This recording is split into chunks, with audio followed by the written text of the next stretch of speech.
Hey everybody, it is That House Guy Nathan Graham, and thank you so much for joining me here today as we talk about lead generation. Just a little bit about myself. I've been in real estate now for 15 years at the time of recording this video, and lead generation is kind of a passion of mine because it is the lifeblood of our entire business. We have about 30 minutes together, and I want to thank you so much for taking time out of your day to join me for this conversation, and I hope you get a lot out of it. All right, let's dive into it. Lead generation. So what is real estate? What is lead generation? Lead generation is the business that we're in. If you would have told me 15 years ago what the job of real estate was, I would have said things like, I get to show homes, I get to list houses. That is really such the small part to what we do. We, at the end of the day, are in the lead generation business. And as I said, this is the lifeblood of everything that we do. This is what we can control to get better in our industry and to have bigger and better businesses. So what I want to cover here today is the math behind lead generation. I want to show you that lead generation just isn't luck. It's a numbers game, and time dedicated will achieve results. I also want to share with you what we do with those leads, how we get them into our database, and the best way to nurture them to create an ongoing business. I don't know about you, but in the next 5 to 10 years, I don't want to be cold calling or door knocking or open housing as hard as I am in my first 5 years of business. And I want to show you how we can do that. I also want to have a conversation of when it's time to replace your time with money. When is it okay to spend on lead generation versus going out and doing the grunt work? And lastly, what we're going to talk about today is what we need to do to keep in general contact with that database, to make sure that those leads and those databases create an ongoing pipeline of future business for something huge. Now, we're going to start with the $1 million model. I don't know what your goal is, and I don't want $1 million to scare you right out the gate. We're just going to start with a model that I know is big, I know works, and we can shrink it or enlarge it to any size that we want. All right, let's dive into it. Now, I'm located in just north of Toronto in Ontario, Canada. So my average sale price in Canada might be a little bit higher than yours. All I'm going to get you to do for this formula is put in what your average sale price is. So for example, my average sale price is $800,000 and my average commission rate is 2.5%. If your average sales rate is rate is $400,000 at 2.5%, then obviously instead of a $20,000 commission, you'd have a $10,000 commission. And that's how we would work out what those numbers look like. Now, before everybody is fawning over the $800,000 price point, just remember for all my American friends out there that is in Canadian dollars. So that's a little bit less in our world. Anyways, let's dive into it. So the model that we're talking about is an average sale price of $800,000 at 2.5% is what the average realtor in my area will earn on either side, which will give us a commission of $20,000. Now, this is before splits. This is our gross commission. So it's before splits, before expenses. Okay. Now, based off of that, I want to show you how to earn, in this case, $500,000, or we're going to go to $20,000. And so I'm going to generate off 20 contacts a day. And this is the math equation that I want you to memorize. If you get one thing out of this entire lesson, I want it to be this. 20 contacts a day will give you 100 contacts a week. And if you speak to 100 people a week, 7 to 8 people will put up their hand and say, yes, tell me more. I want to know more about real estate. I want to hear from you again. And that's what we're going to call leads. So 7 to 8 people out of every 100 is going to put up their hand, and we're going to throw them into our database. Now, once they're in our database, 1 in 10. So for every 10 people in our database, we will have 1 transaction if they're on a proper touch program. Okay. We're going to talk about what a touch program is towards the end. Don't worry about that. Right now, though, let's define a contact. Okay. So I'm going to go door knocking. I'm going to use door knocking a lot as an example because it's a very easy, very replicatable system of lead generation. Yeah, this lead generation these numbers fall into any form of lead generation. So I go door knocking, I knock on the door and I say, hi, my name is Nathan Graham with eXp Realty, and bam, they slam the door on my face. Perfect. I got 1 contact. I engaged in a real estate conversation with someone who I do not know, And regardless of the outcome, that conversation has now happened. So therefore, it is a contact. And I know if 20 people slam the door on my face, or let me rephrase that, if 100 people a week slam the door, out of those 100, 7 to 8 people will turn around and say, well, hey, Nathan, actually, I'd love to talk about real estate with you. Or, hey, Nathan, I'd love to learn more about the area of what's up and coming or what is happening. So I will get 7 to 8 people who will be interested in continuing communication with me. Now, this works also in open houses. And if you actually track these numbers, you'll find this is how leads go. In open houses, you get a lot of people already with realtors. You get a lot of people who are just neighbors and looky-loos.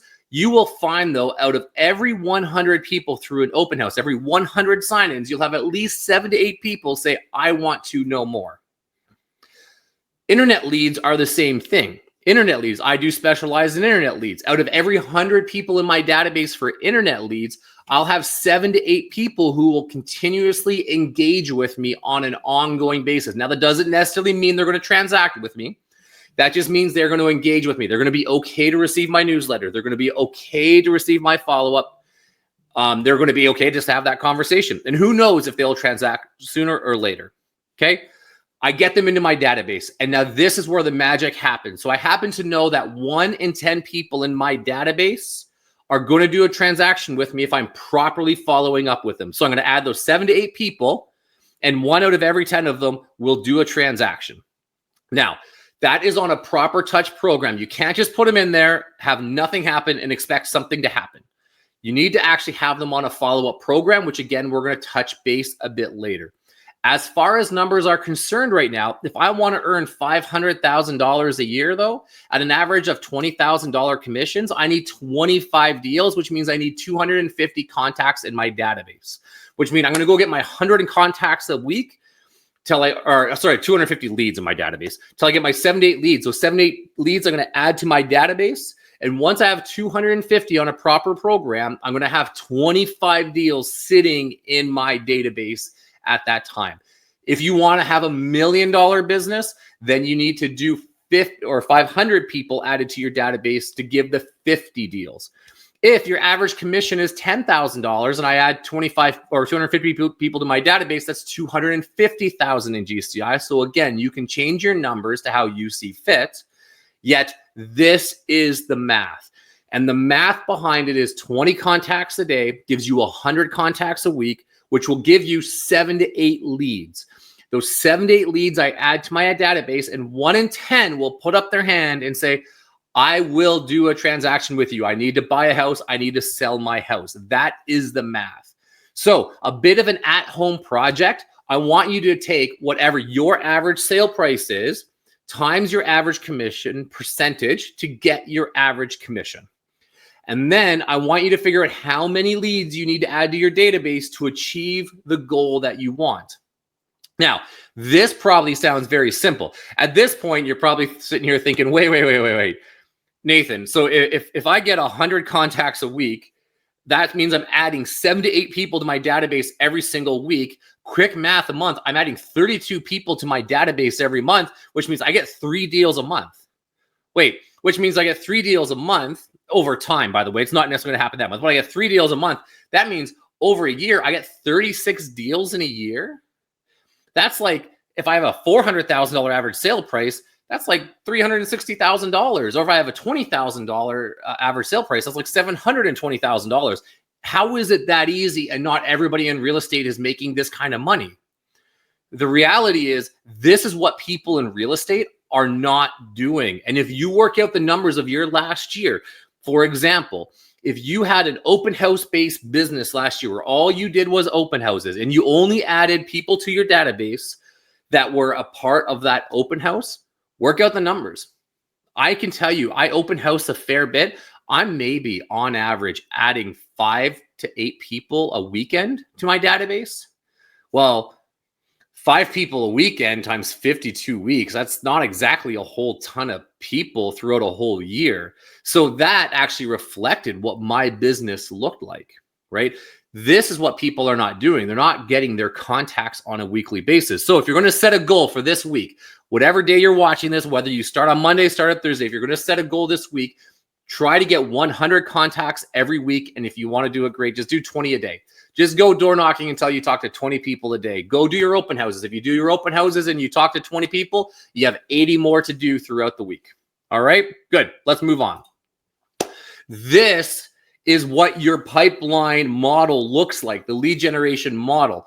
So it's a funnel, okay? At the very top, we have our lead generation, which is our prospecting. This is our open houses. This is our door knocking. This is our cold calling. This is our farm area. This is our internet lead generation. This is our Facebook, our social media, blah, blah, blah, blah, blah. Insert whatever here. That's what this is. So at the beginning, at the very top, you have your prospecting. Your prospecting on the left-hand side will then feed into your database. And this is your leads and contacts. This is a name, number, and email. Let me go back to that previous slide. A lead is a name, number, and email. This is what you're adding to your database. And then they go into the pipeline to cultivate. Your database is your lifeblood to your industry. Again, it took me way too long in my career to figure this out. Feed your database. Just keep adding people to your database. I don't care how you do it. Just keep doing it. Prospect to your leads and contacts. You track them into your database and you cultivate them in your pipeline. And then they're going to turn around and say, hey, Nathan, I'm ready to sell my house and buy one. So we have our appointment. And they go from the appointment and they become active. Once they become active, they become under contract. And once they're under contract, we close the deal. Now, over 70% of realtors at this point will never talk to this person again.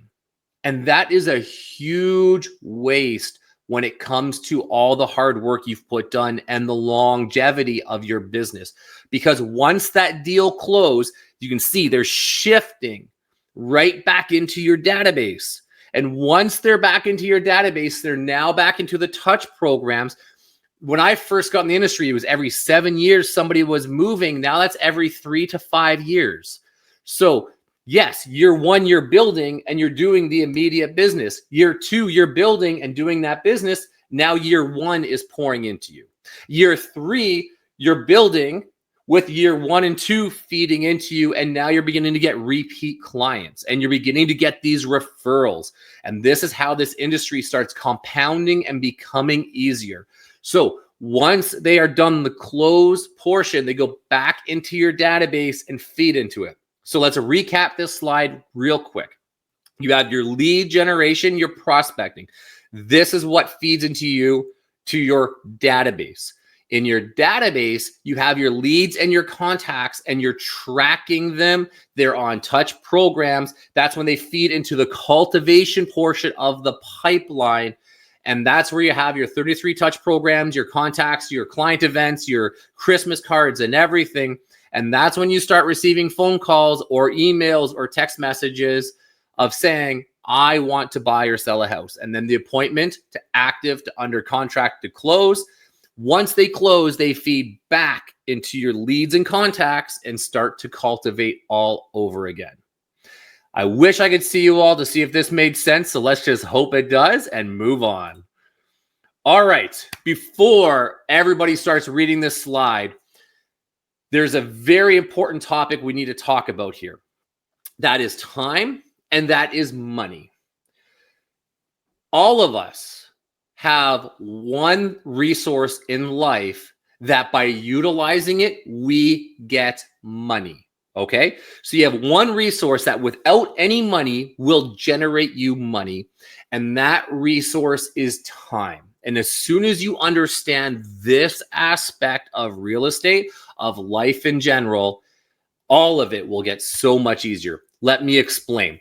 Okay, the average person in the average job will go to their job and work 8 hours. So if I work at McDonald's, let's say, I am donating or giving 8 hours of my time, and in return, I receive money.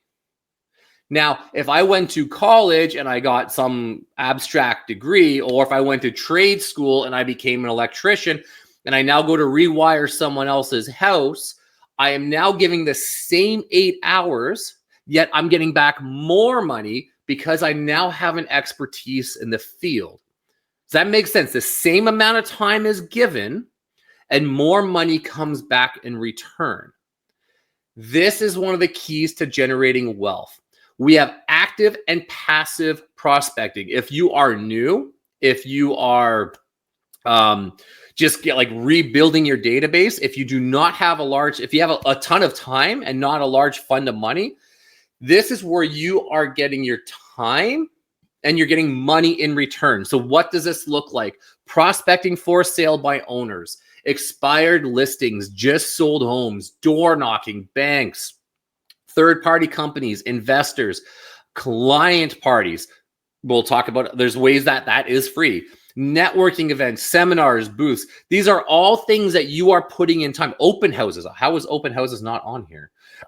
Open houses is you are investing your time and you are receiving back money.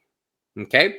When you're brand new, or if you do not have a booming business, you have time in abundance. Utilize it. It is the one free thing we have to generate money. Now, as your business begins to grow and you no longer have 3 to 5 hours a day to go door knocking, or you no longer have your weekends free to do open houses, or you need that thing called a day off, which as realtors, we sometimes have a hard time taking. Now, all of a sudden, what we're doing is we're taking our money and we're buying back time. So I run out of time. I need more time. So now I'm taking money to buy back time. And what does this look like? The most popular one are internet leads. If I go and I pay a company for internet leads, I'm taking my hard-earned money and I'm buying them back. Now, to get internet leads, I'm doing nothing. I paid something and now they're passively coming in. So I'm spending no time on generating that lead.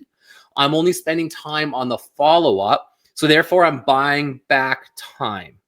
I hope this makes sense to everybody, because when you start to realize that money just buys back time to give you more time to go lead generate, that is how we get exponentially big businesses. So what can this look like?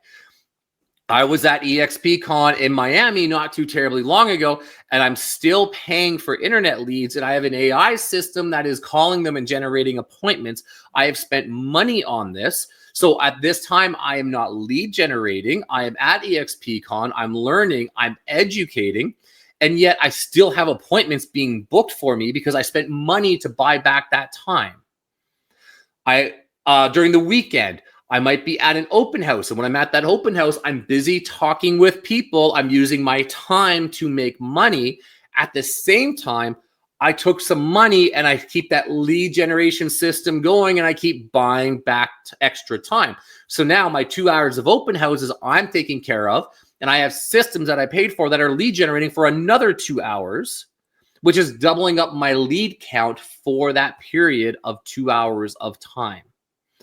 So the one thing I want to get through to you guys on this slide is we have active prospecting, which is time, and passive prospecting, which is us buying back time. We take money for it.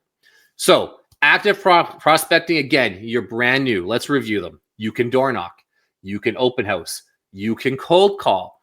You can create a list of your must-knows. If you are newer to the industry, or if maybe you just never done this, go through and create the METs, the people that you have met in your life, your hairdressers, your lawyers, your I don't know. I used to do all my data entry at pubs. I'd put my bartenders in there. Everybody I met would go into my database. That is an active way of doing it. Door-to-door canvases. Go talk to investors. Use social media. Posting for free on social media is a way of having an active form of lead generation that doesn't cost you anything. What might cost you is the education to post, but that doesn't cost you anything. When I talk about client parties, you can have client parties that are fundraisers. So you're not spending large sums of money. You might have to spend a little bit, but not large sums of money on. So client parties can be an active way. You show up, you kiss babies, shake hands. You do all the things that we do as realtors to create those conversations. We're actively using our time. Now, passive will replace time with money. So what are passive? Newspaper articles. Yes, back in the day, there were these things that they would send to every single house that were made of paper. It would have a list of homes in them, and that is how people found homes. Newspapers may not be so big right now, but bear with me. This is a list that I've used for a long time. Personal vehicles, you may wrap your vehicle. You can pay for bus stop benches. If you're doing open houses, your directional signs are a huge form of advertisement, but there's a cost that goes behind them. You can logo your shirt. You can get billboards. Yellow pages online, because I don't think we get phone books anymore, is a great one. I've done moving boxes for clients, brochure boxes, car signs. Now we can look at the broadcasting form, radio ads, production ads, email, pay-per-click advertisements. So I'm now paying for internet leads. I can pay for social media. I can pay for my search engine optimization. I can pay a program to leave voicemails. Actually, I believe KV Core does it for free now. That'll leave voicemail for your clients. I can pay for AI, which is this needs to be updated. I can pay for AI to be able to make those emails and make those calls for me. These are things I can buy that take time. Farming's another one. I can do mailers. I can do direct mailers. I can do postcards. I can do just listed, just sold cards. Now, I want to give you guys a caveat around mailers and farm areas. They can be, much like all the passive forms of lead generation, a very successful form of lead gen. Having said that, usually it takes time. So if I open house, I might see a turnaround anywhere from someone's actively looking at that moment to 6 months to 1 year they buy or sell. If I'm doing a geographic farm area, I need to farm that area for usually a year before I start to see results on things. So the other thing that when you are replacing your time with money, forms of advertisement, usually the purchase to sold date is farther on down the road. Anyways, going back, I can do open house events. I can sponsor other client events. I could do news releases, all the rest. So these are all things I can spend money on to maximize more time. Again, if you're getting anything out of this slide, though, if you have an abundance of time, don't go wasting money. There's no reason to go bankrupt before you've actively put in your time. You have all this free resource that you can use to go generate money. And as I said, we're going to talk about our touch program. So I've generated all these leads. I've got them all into my database. I'm getting my 100 contacts a week. And you kept saying to be on a touch program. So I call it a 33 touch program because that's the way I was trained. The reality is I probably actually touch on my clients more than 33 times a year. But we'll back up. A lead enters my database and I have 8 connects. So for the next 8 weeks, I'm going to connect a minimum once a week between phone calls, emails, and text messages. One of the things I want you to realize here, emails are on here. They are not really a very good touch. When someone's brand new to your database, if you met them at an open house, I'm going to highly recommend phone calls and text messages. Right out the gate. If you got a new internet lead come in, phone calls or text messages. Recently, I have started taking away the phone call element and test and measuring text messages instead of the phone call. And I want to recommend if you're not comfortable on the phone, at least start with text messages. Although there is something nice about getting that personal phone call again. So please do not remove that from your touch program. Either way, a new lead comes into your system and you want to connect with them 8 times over 8 weeks or 8 times over 4 weeks, whatever that looks like between phone calls, emails, and text messages yearly. Now, after those first connects, they're going to go on to a yearly touch program. Now, I'll give you an idea how some of this has changed. You're going to, if you haven't really been engaging me in the first 8 weeks of entering my database, then I probably know you're not an potential lead looking to go and do something right away. And there are a lot of people. I have people in my open house from early last year that are still just poking around. So you get 4 phone calls quarterly. I am still going to call you and follow up with you once a quarter just to see how you're doing. Make sure once every 3 months, make sure things are good. Make sure the listings I'm sending you is fantastic.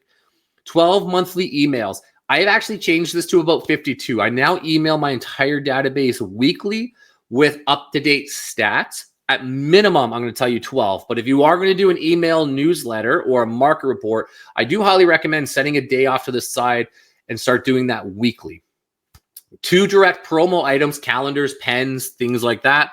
You can do 2, you can do 3. Remember, this is just an approximation. Have some fun with this. These are what we're going to call pop buys. Most people We'll do calendars, do the baseball schedule, and it's okay. You can definitely do that. I used to have this weird fascination back when we actually used to have paper contracts about signing listing agreements with another realtor's pen. I just really, really enjoyed that. So these promo items by themselves will really do nothing for you. These promo items in combination with your newsletters and your phone calls will keep you top of mind to the client. Okay, so have fun. Get your calendars, get whatever, and then get some cheesy things. If you do have a list of A clients, of people thinking about buying and selling next little while, invest a little bit more money. Go get the ketchup, mustard, and relish and put a little note to it, package, and put a little note to it saying, Mr. and Mrs. potential client, I mustard be crazy because I relish the time we spend together. Let's catch up. Comedy sells. Have some fun. It's cute. It's adorable. They'll love you for that pop by. You will not be bothering them. So now you're going to take them for the next year. You're going to get some promo events. And then you're going to have 1 to 2 client events. Now, this can be a couple of things. If you do have a financial base to be able to do it, you can do things like a client party. You can do a movie night where you rent out a theater. I know here in Canada, it's about $1,200 to $1,500 to rent out an entire theater. If you don't have any money, though, fundraisers are a fantastic way to do this. We used to have a fundraiser where we would provide turkey dinners for people at Christmas who couldn't afford a Christmas meal. It was roughly $35 a turkey. So what I would do for one client event is I would do what's called Save the Turkey, Eat Chicken, where I went to a local restaurant that served chicken wings, and I used to do a hot wing eating competition there. Now, through the hot wing eating competition, we would have prizes. People would show up. It would be $35 to get into the event, which would be 1 turkey donation, and they can donate more. We would have 50-50 draws, and we'd have prizes. Now, here's the beauty to it. The restaurant donated the wings. They also gave us 15% back of every bill that was spent that was there. And so we encourage people to buy their own meals.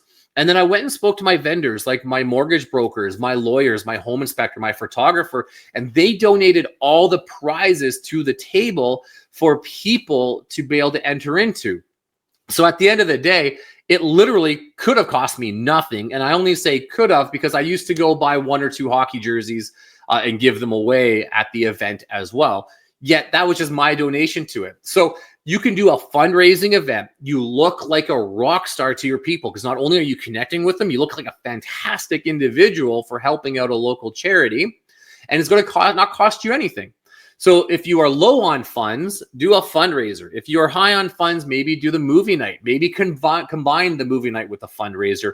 But definitely the point I'm trying to get here is you don't need money to do it. Okay. Now, this is their yearly connect, and then you're going to ongo. Remember, I have people in my database from 15 years ago. So ongoing, I'm still getting 4 phone calls, 26 email reviews, 4 direct promo items every year, 2 client events. This is my ongoing, what I try to do every single year, what I like. Now, to give you an idea how well this works, I was making a change about from databases. And I'm moving everybody from one database to another database. And this was a great excuse to make my phone calls to everybody to make sure their information is correct.